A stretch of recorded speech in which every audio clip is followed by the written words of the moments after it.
Welcome to Random But Memorable, a podcast from 1Password. I'm Sarah, one of the founders at 1Password. I'm Rue, head of password manager development. I'm Matt Davey, 1Password's chief experience officer. I'm Anna, the producer behind the show. And we're the hosts behind Random But Memorable. Together, we offer up bi-weekly security advice, interview special guests from the cybersecurity community, and round up the latest in security news with Watchtower Weekly. We may even play a silly security game or two. So sit back and enjoy the show. Indigo is barking at something. Sawyer is about to be home, so I think Indigo is anticipating that. I'll go close the office door. 1 second. There's a lady that walks down the street with a stroller, and the dog does not like her. Which, how dare that woman walk down the street? That's right. God, that woman with the baby. So inconsiderate. How dare you want fresh air for your child? That'll learn you.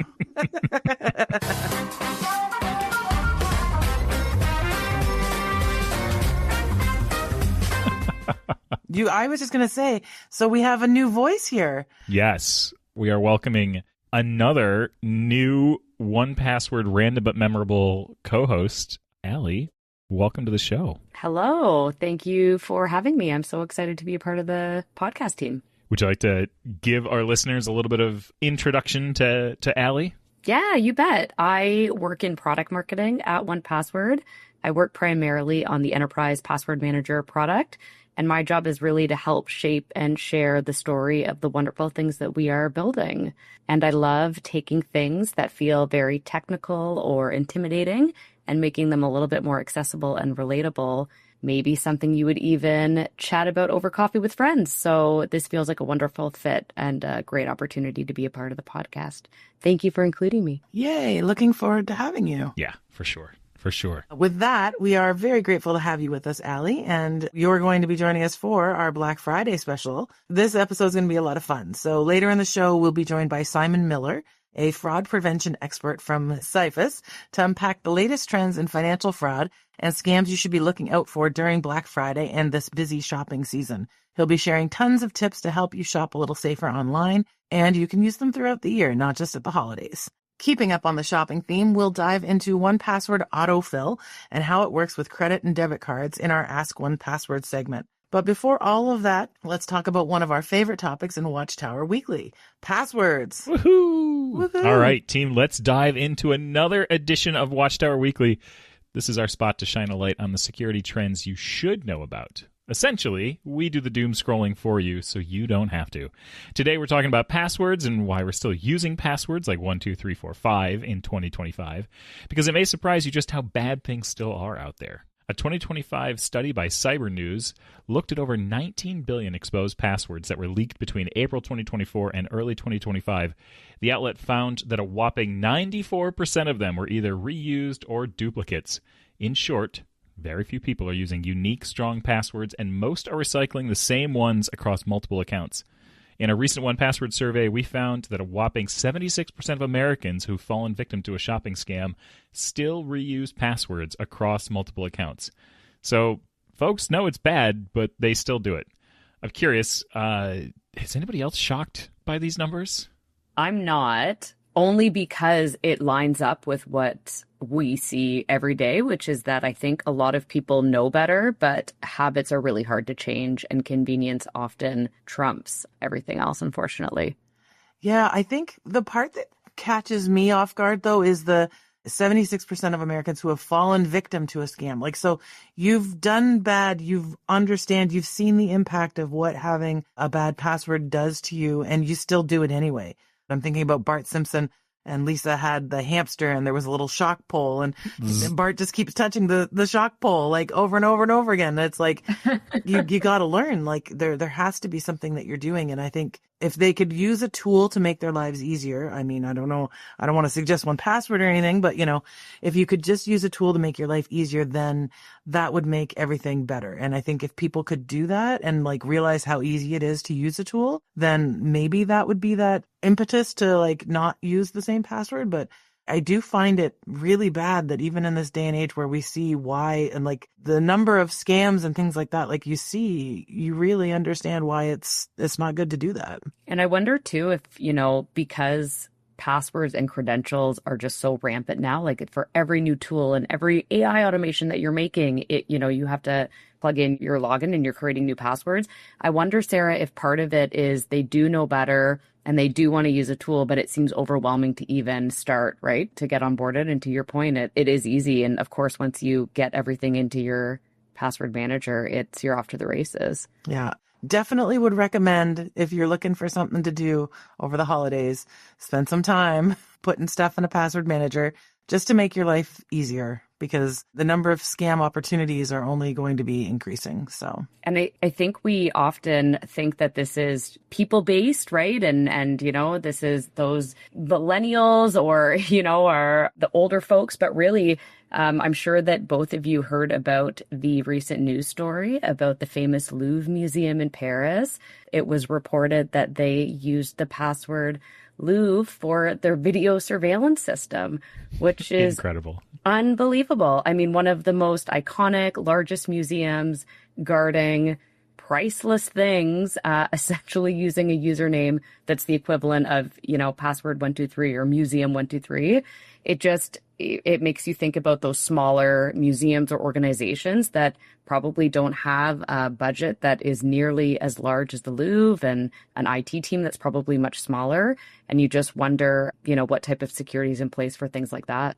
Did you have any thoughts, Brew, when you first read that story? I think the thing that jumped out at me about that story was the fact that it was my wife and my daughter who first brought it to my attention. It wasn't even something that I saw first. They're like, "Did you see what the Louvre password was?" And it's still like a joke in the house to this. Like, it's still making the rounds in the house.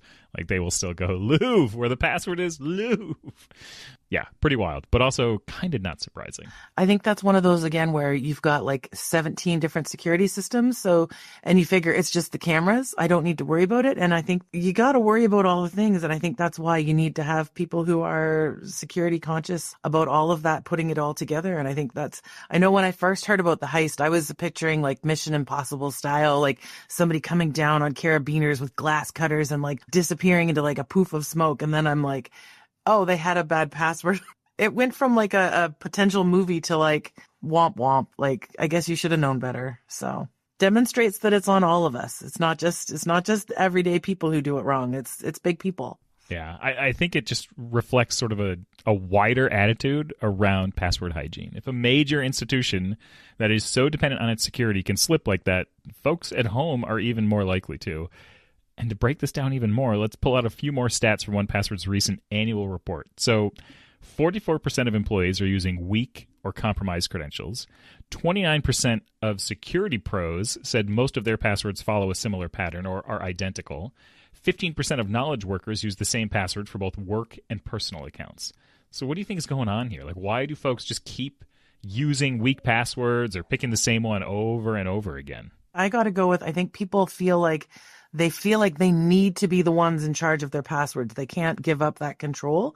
And if they have to be in charge of their passwords, they have to do something that they can remember. And if it's something you can remember, like, brains can only handle so much. Like, so they feel like they have to pick something that's really easy so they don't forget it, and something that they can go quick with, because otherwise they're going to lose productivity, or, God forbid, you've got to do a password reset on another major account and the folks in the IT team are giving you that look again. So I think that's a lot of it. What about you, Allie? Yeah, I think you're spot on, 100% that. And I think that the thought of trying to remember dozens and dozens of passwords is overwhelming. So variations of the same one is probably easier, right, for someone who needs to remember 20 plus passwords for their life, which unfortunately is not the right answer. Yeah. So we clearly know this problem at 1Password, and we come across it very often. But let's shift into what people can actually do to fix this. Allie, do you want to give us your favorite tips for this, or your elevator pitch for using a password manager? Yeah, I mean, Sarah alluded to it, but really, I think it comes down to making the secure thing the easy thing. And no one really in this day and age should be memorizing dozens of passwords. That is a system that's totally designed to fail. And I think, as Sarah mentioned earlier, the password manager takes the burden off of you. It does the heavy lifting of generating unique, strong passwords, remembering them for all of the different sites that you're using, and even, can fill it in automatically if you have the extension installed. So it is really the one habit that I think instantly kind of upgrades your whole security life. And if you're going to create your passwords, if you're not going to auto-generate them, I think my biggest tip is don't use a single word or a simple word. Try to use a phrase, right? So instead of tree 123, try to have a phrase like coffee moon river exclamation mark 395. It's a lot harder to crack than password 123 or, of course, personal information in your password. I'm still hesitant to switch to passkeys. I'm still finding I don't do that as often as I should. Would you recommend doing passkeys even if you're using a password manager, Rue? Absolutely. Yes. Mostly because they work really well with 1Password. So you can I did it just this morning. I had logged into Fastmail with a new account and noticed that I could create a passkey for it. And I clicked the button and 1Password popped up and allowed me to save it very easily. It's great. I like it a lot. I think creating the passkeys and storing them in 1Password is easy enough. I think that websites still are not surfacing them as like the default mode of getting in. So it does, on the usage side, I'm not seeing as much there. But when I add a passkey to a login item, I still find myself signing in with username and password just because that's the path that I am guided down by that website. So it's nice to have the passkey, and I do use them sometimes, but in general, like I still find that websites are pushing me towards usernames and passwords. If there's one takeaway from all this, I think it should be weak passwords are not just a you problem, they're a society scale problem. If billions of credentials are floating around, reuse becomes a multiplier for risk. The Louvre story does make us laugh, and it is still a joke inside the Faye household, but the underlying behavior isn't actually that funny at all. I think that's really well said. And of course, if you want to dive deeper into any of the stats that we mentioned in today's show, including that Louvre story, everything is linked in the show notes. And before we wrap Watchtower, I would love to share some of our recent findings from the 1Password holiday survey. And I'm going to be honest, I was not shocked about the Louvre story, but I was quite surprised with some of these stats that we uncovered in our survey. So I think this one is less shocking. AI is the new gift wrap for holiday scams. 66% of Americans say they've noticed more scammy messages, phone calls, and ads since AI became more prevalent. This one shocked me to my core. Younger generations are falling first, with Gen Z being 70% and millennials 67% more likely to be phished compared to Gen X and boomers. That one was very surprising. As we mentioned earlier, 76% of Americans who have fallen victim to a shopping scam still reuse passwords across multiple accounts. 31% of Americans who've been phished were trying to track a delivery or package. So listeners, hopefully just keep an eye on that this holiday season. Social media scams were found to be less common but more effective. So 45% of Americans exposed to social media scams were actually successfully phished. I thought some of these numbers were quite sobering. Sarah, what do you think about this as you head into your holiday shopping season? I do think that's the wanting to be quick. You know, like when you talk about the tracking stuff where you get a text message from, oh, there's a problem with your shipment. Click here to process your tariffs or, your customs border or learn more about when it'll arrive, all that kind of stuff. You don't necessarily connect the dots when you're busy and you're doing the things. You click the link and you think, oh, well, where is this at? Because you've ordered something online. Most people order things online almost every day. So you try to rush through things, and instead of trying to get that urgency, if you can just take that minute, it's not that urgent, take that deep breath, because then that way, hopefully you can avoid clicking those links. And if you're using a password manager, that'll stop you from filling in credentials in not Amazon or wherever it is and using those incorrect sites. But I think, again, it's the numbers there when you're talking about Gen Z and the millennials being more likely to be phished. I think that's interesting. I don't know if it's just that we older folks have had the message to say, don't be that gullible, sad sack that does it the wrong way. So yeah, it's interesting to me that's how it's coming out. I think you're onto something, Sarah, about the speed. And I think I'm not the one that did the research and I don't know for sure, but I wouldn't be surprised if there's a correlation between the speed in which people are trying to move quickly through their lives and on their phones and the younger generation. Yeah, it's fascinating to me that this is the way that this is breaking down. I don't know that I necessarily would have figured it the same way, but at the end of the day, like the numbers don't lie. So I think that the rise of AI and its enablement of scams is something that is just going to make these numbers worse over time. Like I feel like we haven't even hit the full inflection point around this yet by any means. And so I think that what I'm really interested in as to how these numbers will trend between now and when we have this conversation again a year from now. I think that part of the issue with these scams that try to take advantage of us at this time of the year is that AI has definitely made it harder to spot the typical red flags. And the top signs that usually tip people off, things like misspelled words, requests for sensitive information, strange URLs, or unrecognized senders, like these are all valid things that people need to be wary of online, but they are less effective now that hackers can use AI to create flawless replicas or near flawless replicas that don't have misspelled words or poor grammar and can engage in more social engineering and things like that. So I really think that we have to rethink what we look for with all these AI-powered scams.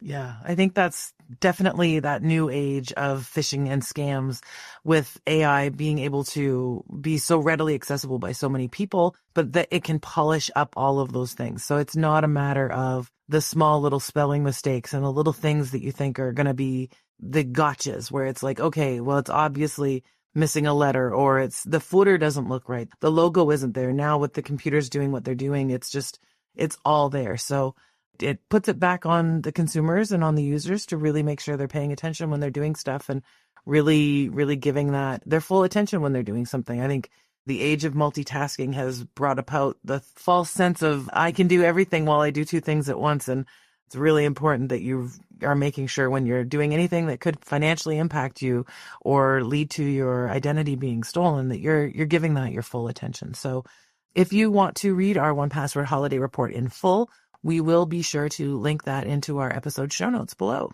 So with that, we're going to wrap up Watchtower Weekly and move on over to our crash course. Because this is our Black Friday special, we're going to talk all about ways that we can shop safer online. So I thought today would be the perfect opportunity to talk about 1Password autofill for credit and debit cards. This is a feature that lets you quickly enter your credit and debit card information onto websites and in the apps, similar to how 1Password autofills passwords. It can be a real time saver, and it can save you a lot of hassle when it comes time for checkout. 1Password can input your credit card number, your billing, delivery, address, expiration date, all the other payment details instantly. Rue, Allie, I'm assuming both of you guys use this regularly. All the time. Yes. If I had to manually type my credit card in for every purchase, I would not be online shopping as much, but I think I'd be more frustrated and annoyed. So it definitely helps make that easier. What about you, Rue? Oh, yeah. All the time. All the time. It's great. This is 1Password handles these three things between credentials and credit cards and identities really, really, really well. So this is something I use very, very frequently. Nice. Yeah, it's a huge time saver for me.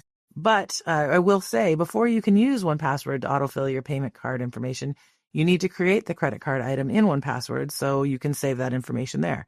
There's two ways to do that. You can either visit the website with a credit card form and enter your payment details on the form and then just click Save in 1Password. That'll appear in line in the menu. Or you can open up 1Password on your desktop or mobile app and then select New Item, choose Credit Card, and then fill in the details. So then once you've put all your details in there, you hit Save the Item. And then when you're visiting a website that contains a payment card form, so you've gone through, you found the perfect new sneakers, you've hit Checkout, it's got a form there where you can fill it out. Well, a 1Password browser extension will automatically detect that on the form and offer to fill your payment information for you. Select the card from the inline menu when it appears, and 1Password will handle the rest. As a pro tip, you can also add in other people's addresses as well. So if you have family somewhere else, you can add their address so that when you're shipping, you can just click their address in the identities profile. So also recommending all of the fun things to make your life easier. So Allie, Rue, do you guys have any other tips for using your credit or debit cards with 1Password? The only thing I'll add is, we have two credit cards, and one is like our travel credit card that we get points on, and the other one is for groceries. So you can tag your credit cards in 1Password. So that's sort of a easy way to kind of breeze through checkout if need be. But you nailed it, Sarah. Oh, do you hear that, Rue? Allie is a tagger. That's often something we talk about on a number of these things. How do you use things? Do you use tags? Do you not use tags? So it's good to know we have some folks out there that are using tags. And so I think that's a really good idea, especially if you do have more than one credit card and you're, this one's for low interest and this one's for this or this one's for, there's lots of reasons to have multiple cards. And I think that that's a situation lots of folks get in. So having those custom names on there so that you can remember when you're filling them. So I think that's a great idea. It's also worth noting that as a security measure, 1Password will never fill your credit card without your permission. You always need to select the card from the inline menu to give 1Password permission to fill the information on the page, which gives you the opportunity to ensure that you're making sure your payment details should be shared with a website that you are choosing. It's a pretty great productivity hack and a time saver, and it will also make your checkout experience much more secure. So if you're making an online purchase in a public place, you're not scrambling for your physical card to input those details where it can be swiped, shoulder surfed, stolen, anything could happen. It's also a game changer when you're on the move and you're needing to quickly order something online because, you've got that merch drop while you're on the train.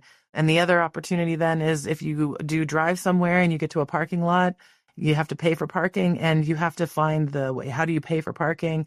Download the app. You don't have to dig around in your wallet to find it. You can do everything all on your phone and get everything all finished for setup and park and move on with your life. So knowing that 1Password autofill is so seamless these days, it feels like a lifetime ago when we had to physically type in our card details every time. I don't know if anyone else has those moments where you're like, do you remember people used to do that? Oh, for sure. Yeah. All right. Thank you for walking us through all of that, Sarah. Hopefully, if anyone listening hasn't got that set up already, they can go ahead and get it sorted ahead of the holiday season. And with that, I think it's the perfect time to bring in the guest for our Black Friday special. I recently got the chance to sit down with Simon Miller, a fraud prevention expert at Cifas. I tapped his brain about the latest online scams and trends and how we can all get better at spotting them. Plus, he has a whole host of fantastic advice around preventing financial crime and how we can all shop safer online. So without further ado, I think we can go ahead and drop it in here. Today, we're joined by Simon Miller, Director of Policy and Communications at Cifas, the UK's leading fraud and financial crime prevention service. Simon has decades of experience working in public policy, communications, and fraud prevention, and now helps individuals, businesses, and the wider economy defend against the rising threat of scams and financial crime. We're going to dive into the latest trends in financial fraud and the scams you should be looking out for during Black Friday and the busy holiday shopping season. Finally, we're going to share some tips to help you shop more safely online. Simon, thanks so much for joining us today for this very timely interview. My absolute pleasure. Really pleased to be here. So, kick us off. What does Cifas do, and what's your role at Cifas as the Director of Policy and Communications? Yeah, what a good question to start with. And a question I should be able to answer, Pat, that will no doubt stumble over as we go through. So Cifas is the UK's leading fraud prevention service. We are a membership organisation bringing together over 800 firms from across the world of banking, financial services, telecoms, technology, e-retail, gambling, primarily to do what we can to prevent fraud from happening in the first instance. And we do that specifically by operating something called the National Fraud Database, which is the UK's largest holding of cross-sectoral fraud risk data. So what that means in effect is that when you open a bank account with one of our members, they will check against that database to see if you have any record of fraudulent activity against you, and they will use that information then to make decisions about the controls they put around you, whether they offer you an account in the first instance. But all in all, what it does do is it helps ensure that firms are able to keep their consumers and their businesses safe from fraudsters and criminals.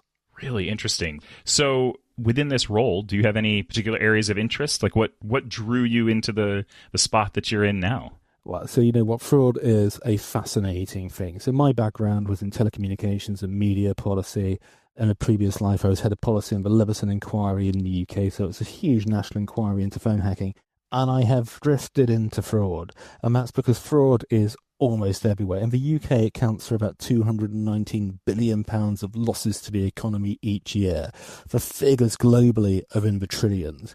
It is everywhere, it is all of the time, but for a really long time, it was simply hidden.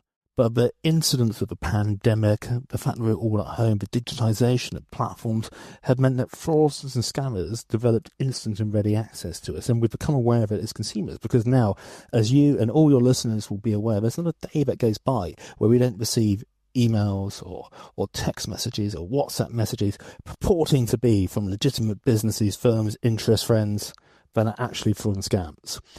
And I think when you start to unpack what that 219 billion in a UK context might do, if that were being legitimately channeled, if that were paying for our public services, if that were being invested in business, when you start to consider what it might do, you realise that this is an absolute stain on all our societies and our body politics, and that we need to do more to stop it. Because we have this. Lots of us will have this notion that fraud is something conducted by individuals, lone hackers, sat at home. Potentially, we have this vision of them as people on the back streets and in markets. Actually, they're not the huge organised crime gangs operating out of vulnerable and failed states that enslave people, that force them to do the most obscene and horrible things, often in the interest of hostile state powers. And unless we do something about it, it's just going to get worse. So that's my entry point to it all. That framing is something I've not really heard before, of just the number 218 billion and that concept of what this could do for us if it were not being shuttled to criminals. I think is such a positive frame, because it's such an impactful number. That is a country-changing number at that level. Absolutely. These figures are gargantuan. They are the size of the economies of some quite medium-sized nations. And on the global scale, it's much, much more than that as well. We're looking at potentially a loss to the global economy of a nation the size of France as minimum. Yeah. Wow. So what did financial scams look like when you first entered the field, and how have they evolved in recent years? So I've been working in fraud for a good few years now. Not so long that they were dramatically different, but what has really changed is the pace, the sophistication, the incidence and the complexity of them. So if you roll back only just a small number of years, fraud or scams as we, as consumers, encountered them would often be really poorly written emails. You may well remember the sort of Nigerian print scams, or those scams telling you that someone had left you a legacy in some small, often forgotten third world nation, and all you had to do was claim it. But now they're much, much more sophisticated, and the speed with which we encounter them is radically different to it once was. So increasingly, we might find whole firms that have been set up to lure us into investing money illicitly and unlawfully, but will then be lost to the scammers. And these firms will have utterly legitimate websites that have built a whole world of media infrastructure around them. So that when you Google them, article after article will appear telling you what a good financial bet this is and that this firm is legitimate. It isn't. It's a scam and it's a fraud. All of those telltale signs that used to tell you that maybe something was amiss, the grammar mistakes, the misspelling, the dodgy use of logos, that's all gone. AI has made these things utterly flawless, so they are, to most people, impossible to tell the difference from legitimate content. So that's the key difference. It's the intensity of attack, it's the sophistication of the attack, and the material that's used to support it. Oh, that's a bleak place to start. It's such a hard place to start with all of this. All right, let's continue to set the stage a little bit more, and then I think we'll come back into this. When you look at how e-commerce and online banking have changed in the last decade, has it enabled more of this type of financial crime, or has it sort of risen independently of those changes? Yeah, so it's such a good question, and what I really don't want to do is point fingers at firms or technologies and say it's because of them. But I think what we have to keep in mind is the services that have been developed, the technologies that have been developed, particularly in recent years, that keep us connected, that enable us to live really modern lives through our mobile phones and do things at the touch of the bottom, have created vulnerabilities for us that leave us open to attack and to exploitation. So the UK has a particular scam problem. We are possibly the most scammed nation on the planet. That may not now be true. I think the US is probably vying for pole position. But that doesn't mean that we just have weak systems in place. It means that we were a little bit ahead of the curve. And in the UK, it's for very specific reasons. We were a very open trading economy, a highly digitized economy. English was first language, and we have what's called a faster payment system. So when you make a payment, it is made in less than seconds. So that presents an opportunity that makes it very difficult for financial services, for banks to be able to check if a payment is legitimate, whether it's going to the right person, whether that person actually is who they say they are. All of that has been compressed and taken as a whole, provided opportunities for the scammers to exploit. And when you roll over onto that our growing use of social media, multiple different social media platforms, the fact that we're all so easily accessible that each and every one of us is at home at some point waiting for a parcel delivery. We will probably miss, or not only will we miss it, but we'll be expecting a text message to ping up on our phone telling us that we have missed it and that we should enter all of our personal details plus our banking details into it in order to get it redirected. These are things that when we have vulnerable moments, forgetful moments, or we're just busy on living lives, leave us open to exploitation and to fall victim to the criminals. Yeah. Wow. Okay. I always like to ask a question like this from folks like you who are in this position. What are some of the wild stories that have come across your desk that have just been really impactful or really stood out to you? It's a really good question. I mean, I think the most impactful stories are often those involving romance scams where people are socially manipulated over a really, really long time and convinced to fall in love with someone. And then not only do they then lose their money, they then have all the heartache and damage that's caused by the loss of a relationship. So it's not just about financial loss, it's also about a really profound sense of social loss. And people far more articulate and far wittier than I who've written about this at length, and kudos to people like Tracy Hall, Becky Holmes and Anna Rowe who bring this to public attention. But I think it's those stories that are most impactful. I think with fraud and scams, there's always something new. There's always something you think, oh my God, really? So a couple of years ago in the UK, there were a whole series of caravan scams. So a Winnebago, I guess, in US parlance, where people were buying Winnebagos online through an online marketplace, sight unseen, that simply did not exist. Oh. And the scam was vast sums of money being exchanged for this, for something that does not exist. The photo was probably doctored in any event. But this is all in the wake of a pandemic where suddenly people were free to travel again, but often a bit reticent to travelling abroad, so deliberately choosing to holiday at home, and therefore susceptible to this scam because we all expect to be able to use services, platforms, technology safely. And that's the basis of trust in our digital economy. That's the basis through which we should approach life. It's not right that we should approach life in a state of endless fear at the content that we receive. But that confluence of circumstances meant that people were rife to be scammed. And then you see it's inevitable, isn't it? Scams follow the news. So looking at what's happened in really sort of meta geopolitical terms since the pandemic, there's the war in Ukraine, at which point everyone was subject to a whole series of scam attacks, either seeking to raise funds for Ukrainian resistance to the Russians, but when the war and conflict in the Middle East and in Gaza, where scam after scam attempt seeking to raise money off the back of people's generosity in relation to those who are suffering, but actually this money is simply going to organised crime gangs. And you see that whatever the situation is, there will be a scam that follows it very, very quickly. As we approach Black Friday and Christmas, there will no doubt be scams that deliberately seek to entrap people around those. And in the UK, the government is about to set its budget for the next year. That will probably include a whole sequence of changes to people's tax. You can guarantee that the next time you go online, after that budget, there will be fraudulent link after fraudulent link seeking to take advantage of that, offering you ways to get round either whatever new taxes it might be that had been levied, or offering assistance for government schemes that aren't what they say in the tin. Yeah. So let's move ahead to sort of like the state of scams and the State of Scams report. So Cifas and the Global Anti-Scam Alliance have recently released the State of Scams for 2025 report. What headline findings can you share with us from that report? Well, look, really delighted to talk about this, and we're always pleased to be able to work with our partners at the Global Anti-Scams Alliance on what's actually become a really important data release.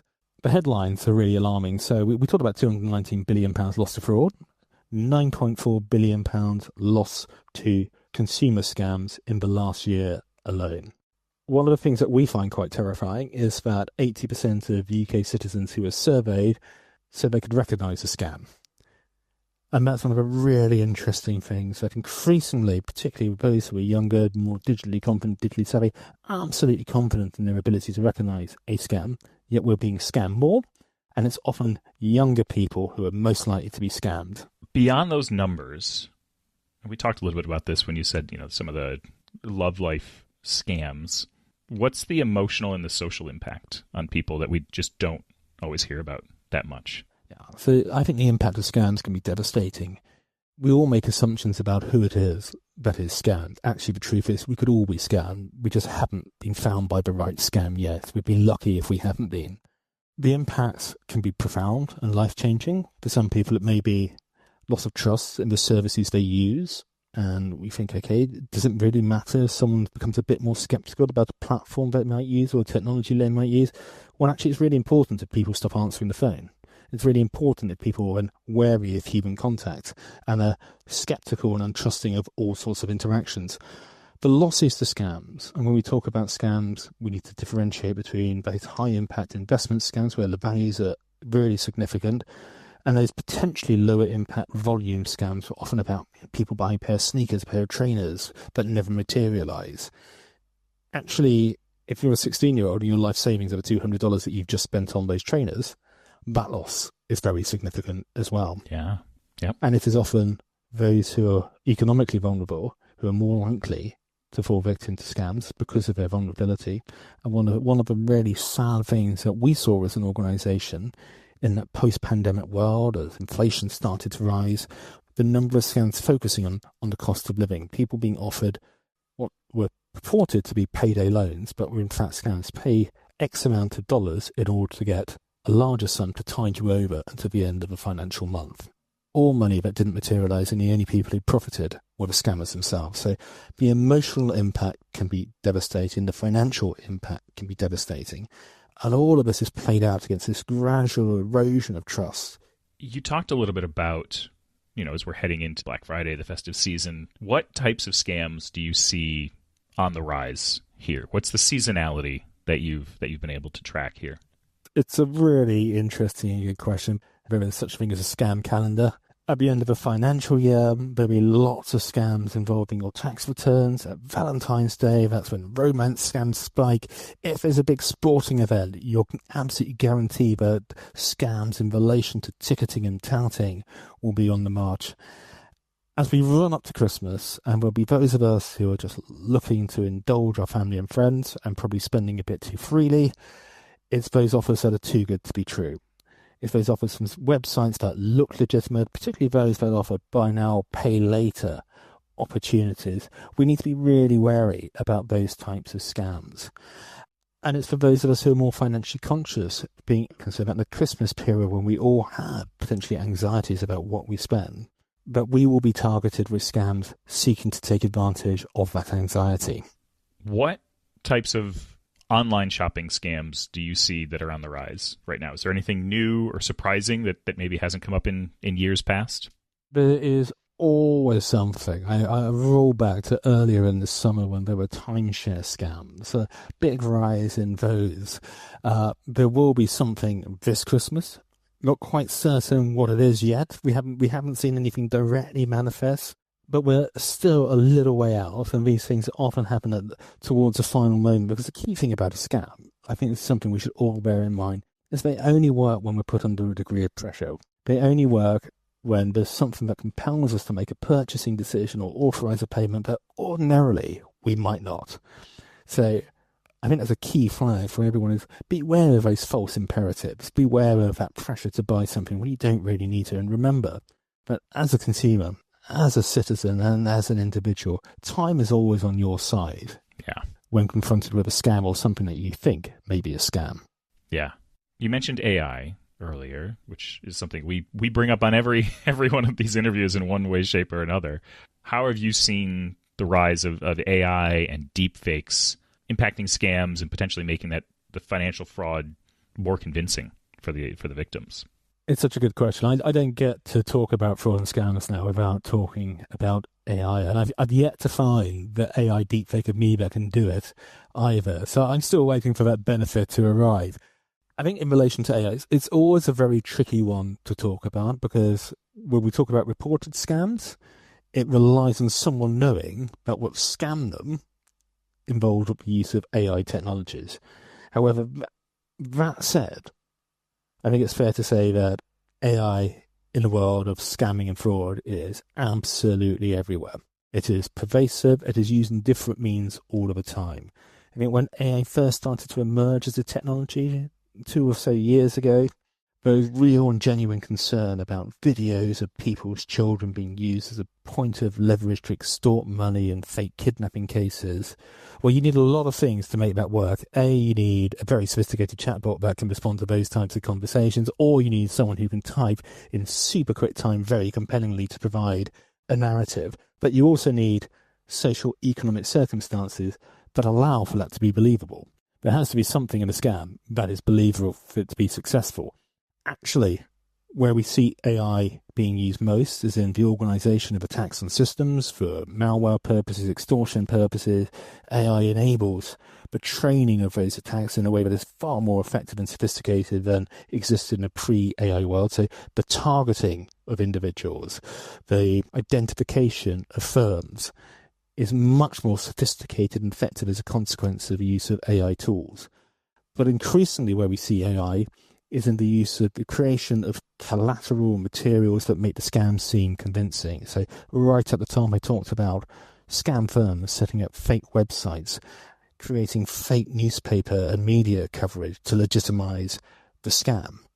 That is where we see it most. It's in the fake letters from banks, the fake documentation from government departments telling you that you need to make a payment now, where these things are flawlessly written with all of the right detail in them, not to the untrained eye, to any eye, they seem legitimate. Yeah.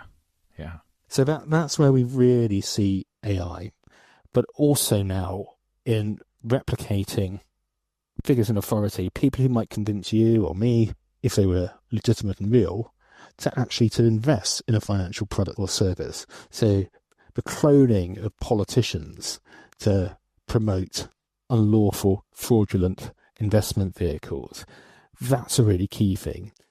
It's in these contexts where we're seeing AI, but I think the key thing to this as well is always to remember that probably the best defense against a poor use of AI is a good use of AI. So we know from the very privileged position that we have at Cifas that fraudsters are able to buy whole fraud as a service AI packages from engines like Fraud GPT or Worm GPT, where everything you need to know to be able to create let's say an impersonated bank teller is there and at your fingertips. It will be AI in telephone networks, AI in your office information security system that's going to keep us safe. So we need to be really careful with this. AI is revolutioning my life as a private person and also my life in the workplace. At the same time, it's making my professional life much, much more exciting because it's changing the nature of the challenge and causing a whole world of threat. At the same time, it's going to be the thing that keeps us safe. Yeah. Wow. I hadn't looked at it from that point of view before. It's always been just like how scammers are using AI, how it's going to, negatively impact us. The concept of using AI to protect against AI, I think, is a really positive outlook. And it's nice that that's something that is starting to take hold. What's the medium where we're seeing scams the most? Is it still social media as the platform for scams? Is it fake ads and DMs? Is it malware? Like, where are we seeing scams come up the most? It's the whole lot, which is a really terrible answer. So I think that's what we have to remember. The reason why scams have increased is because scammers can bounce and move from platform to service with impunity. And different scams will take different forms. What we also know is that where action is taken in one area, there's almost sort of a water balloon or waterbed effect where you take action in one place, it will pop up somewhere else in a slightly different form. So the key thing is to make sure that you have balance across the piece. And it's absolutely true that the vast majority of scams are now digitally enabled because that's how we all communicate with each other. So it's inevitable that not totally so the case, that scams will be mostly digitally enabled. Lots of scams do start with fraudulently placed adverts or adverts which seem legitimate, have been posted by legitimate organisations but are actually at the stage removed for a fraudulent purpose. Marketplaces are prone to incidents of fraud, as often because the processes through which we engage with the marketplace will have lesser controls around establishing who you are as a user. But telecommunications still remains a prime vector through which we receive scams. Text-based scamming is really cheap and easy, and at some point someone will respond to one. Very recently I've received scams texts They arrived by SMS, which I hadn't done for quite some time, telling me that I had a parking ticket somewhere. And it would send me to a fake gov.uk website, which has been perfectly mocked up, so it's very difficult to distinguish from the original. But the reason I can tell it's a scam is because there's no actual detail about the offence in it, because that might be a telltale giveaway. Right. But what it does, it plays into that fact that lots of us will probably at some point have inadvertently have been a mile or two over the speed limit, and may well have had our car number plates snapped by a traffic controlling camera. So it could be legitimate. So scams are where scams work best, and that changes. There's always an incentive for the scammers and fraudsters to use low-cost basic scams because they don't have to invest particularly in them. There's also a massive reward for the fraudsters and the scammers who invest in really complicated structures using the latest technologies, because that's probably the route to really significant consumer assets. You talked earlier about how time is one of the things that can protect people the most. If you can take your time and slow down and not respond urgently to some of these things, that alone can start to help you. Are there some simple red flags that people should keep in mind to let them know when they should slow down or just take a beat before engaging with something that could very well be a scam? It's such a good question, and I'm really glad that you asked it in the way that you did, because I think pausing for that moment is the single most effective thing that we can do. In the scam world or the fraud prevention world, there is a lot of talk around educating people to better be able to identify scam content. That's an incredibly difficult thing, and it relies on people being on the top of their game at every moment.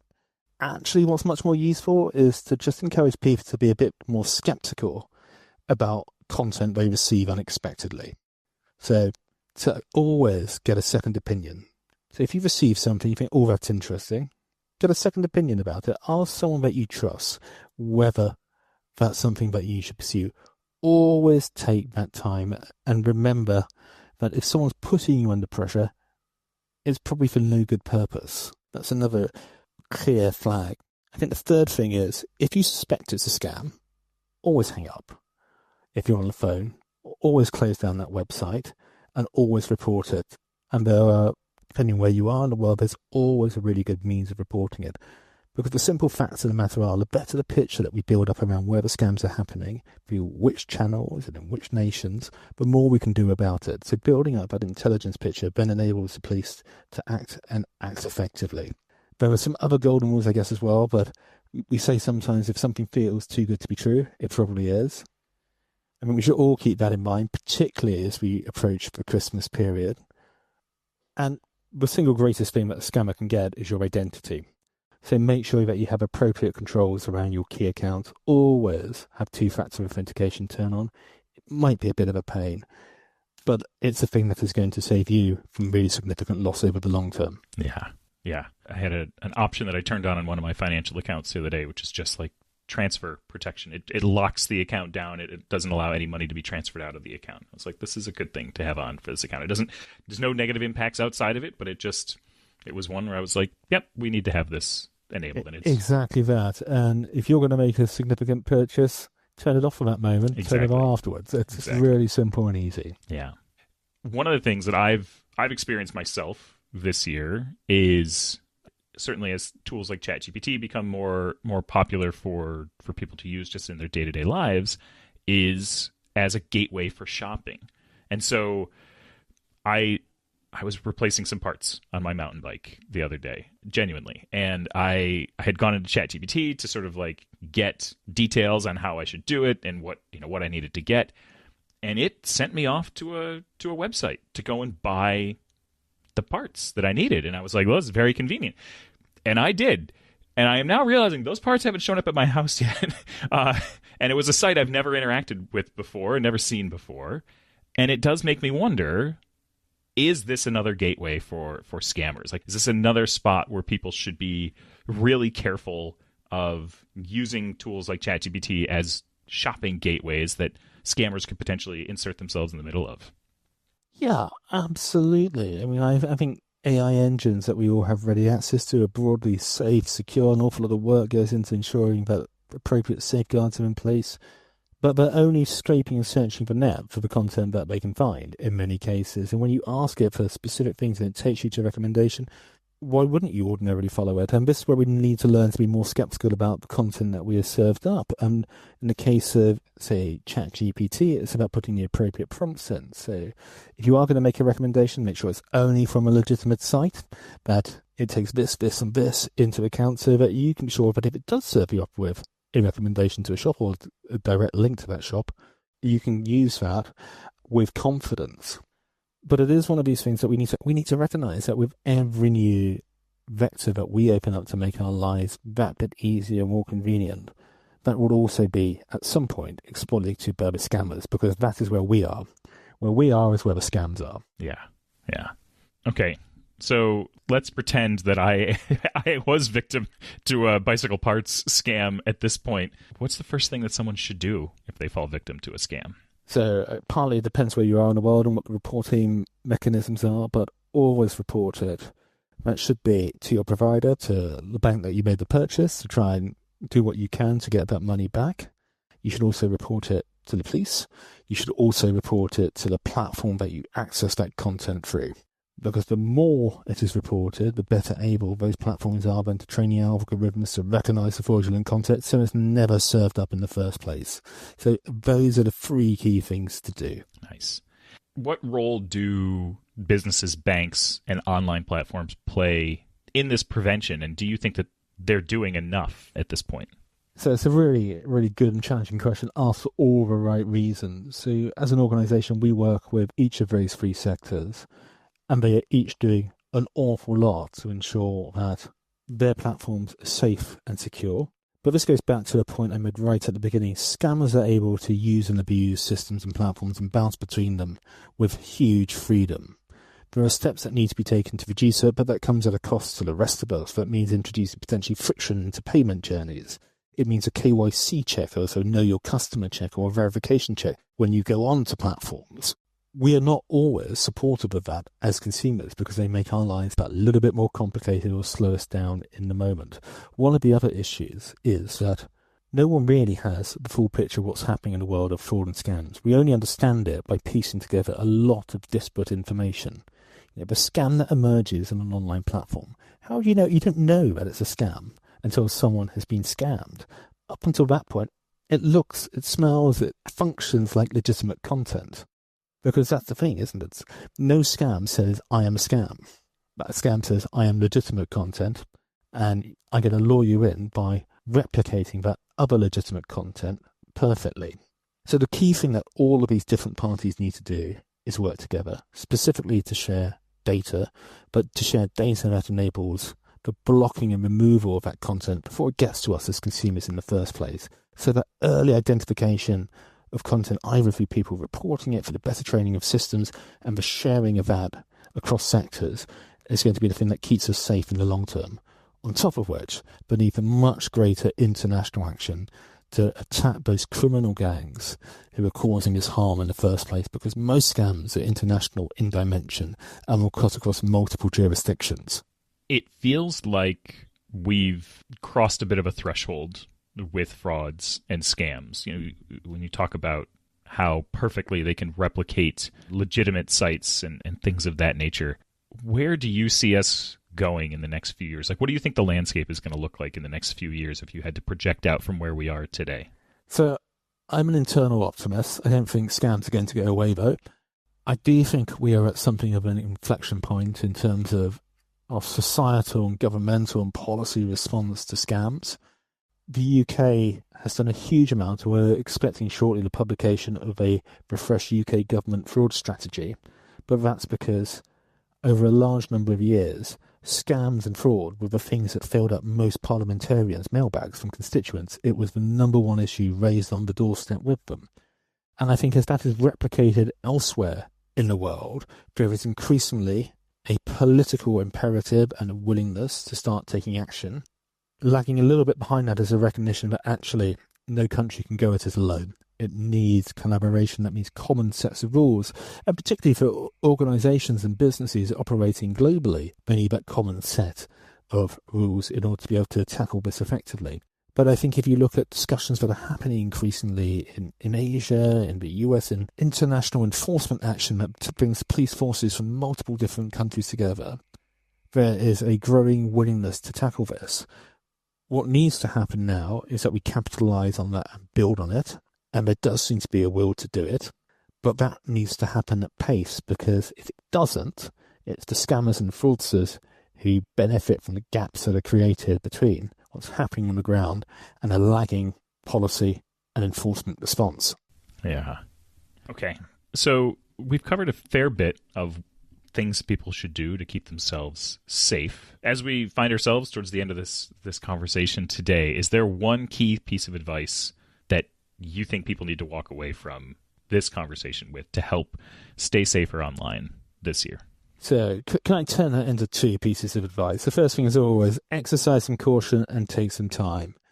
Make sure that when you're confronted with content, and content that you did not expect, you exercise a degree of skepticism to it.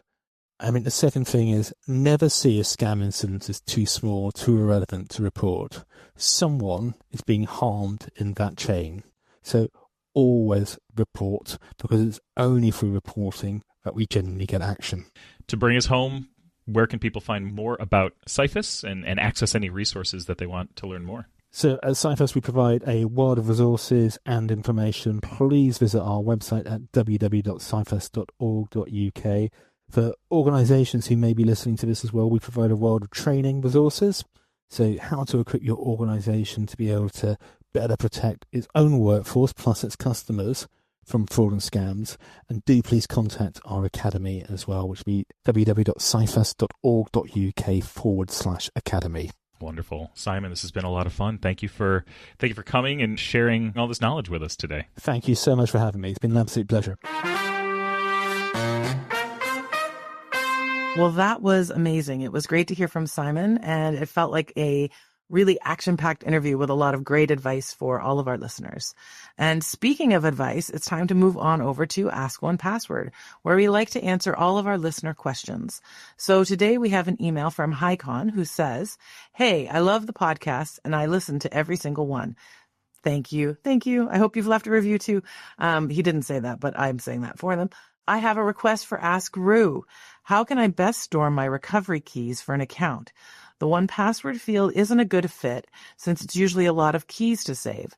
Neither is adding 8 to 20 password fields, one for each key. So now I use the notes field, but that's visible when viewing an item in 1Password, ripe for shoulder stealing. Help. Regards from Norway's Haikon." Yeah, this is a good one. I tend to go through and I add each one as its own secure field, which is not necessarily the greatest answer in the world, but I will add a password field for each one. Or sometimes I just paste them into the notes field directly, but more recently I've just gotten into the habit of putting them in. We should probably do something about this. Like, this is one of those little paper cuts that would be great for us to make go away. No promises about when we will actually do so or if we will ever do so, but I think it's a good one to call out, and I appreciate you asking. Yeah, I love that more so than not knowing the answer. I actually like that we don't know the answer. We don't have a great solution, but I love that this is the kind of question that we can then take back and say, hey, this is a problem that our users are experiencing, because that's really how 1Password evolved, right? Like, what are the issues that we seem to face and how do we make them better? And how can we take those little things and make them go away? So thank you for sending us your question. And remember, for everyone else out there listening, if you have a question or a feature request, as you might have just seen us put through live, you can always send us a voice note or an email over to podcast@onepassword.com, or you can leave a comment on our forum lounge over at onepassword.community. Wonderful. Thank you, Sarah. All right. It's time to conclude today's show with the penultimate round of Hack or Hoax.